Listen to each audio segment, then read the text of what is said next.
Okay, so I am working on this client who she came in. This is the mother of the bride. She has other children and has had her hair done several times for weddings. Her biggest concerns were notably volume. Definitely wanted a lot of volume. She didn't want to feel flat. She was also kind of sick of the choices that she's been making. She's done a lot of the same looks over and over again, and I wanted to try to put her onto something that was new and fresh and maybe something she hadn't had before. So I mentioned a French twist to her and she immediately shot it down. So when that happens, I really want them to see the image that I have in my head of what this could look like for them, because a lot of people hear a term and there is one certain look that's associated with that term when it's really quite a large spectrum. So for me, the French twist that I was envisioning on her was this disheveled yet still classic, voluminous, lots of movement kind of French twist. So after a very detailed consultation, she opted in to go with what I thought.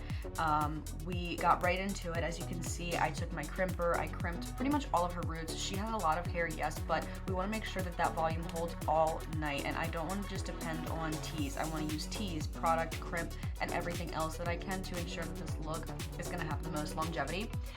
Then I go through, I curl all of her hair. I want to create a lot of body. And then as you can see here on the top, I switched to a smaller barrel. This is because I really want to create those little ribbons of curls that I like towards the top.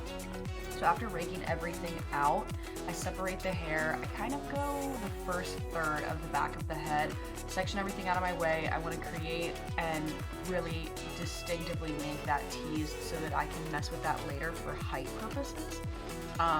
After I do that, I'm going right in, I'm sleeking a lot of this hair, it looks like, but because I've created so much body, once it's up, I can pinch and pull and do a lot of movement with it.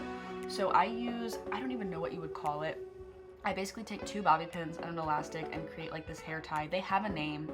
You'd think after being in the industry so long I would know the name, but I do not. And I flip that up.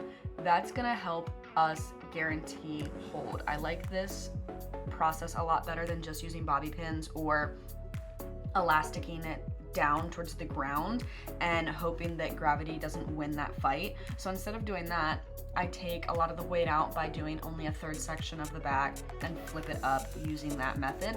And then I pinch and pull and pin that top section, and then I connect the bottom as you can see here. And from here, this is where we're getting that signature French twist look, the actual twist part. So I curled the hair in all the same direction because I want to make sure that when I go to twist the hair, it all kind of flows into itself, but it's not necessarily flat. Again, I can pinch, pull, create definition. So once all that's at the top, I kind of just let that overflow hang. I don't want to pin too much right now. I really just want to create the body that I'm going for. So using that smaller barrel again, I'm making those pops and ribbons of finer, small curls. And I'm using texture powder as well. I love the sexy hair texture powder. It really adds a nice hold. It gives a lot of definition. And then from here, I kept the sides out just about the start to the middle of the ear forward because I really don't want to have too much on the sides to deal with after everything is primarily up, but I also don't want her to feel like she's got softball helmet hair. So I take both of those sides, I tease it in, I use that texture powder, and then I sweep it back and I just kind of hide it in there. And because of the length of her hair, there wasn't too much that I had to work with to do that. It wasn't fighting me too bad. And then I'm able to just pin, and here I am pinching, poking, and it creates that sleekness from the sides and the front, but because we don't do too far back, we still have a lot of volume in the crown area. And then here on the sides, I like this method with this little tool that I found off Amazon to pull some of those pieces through.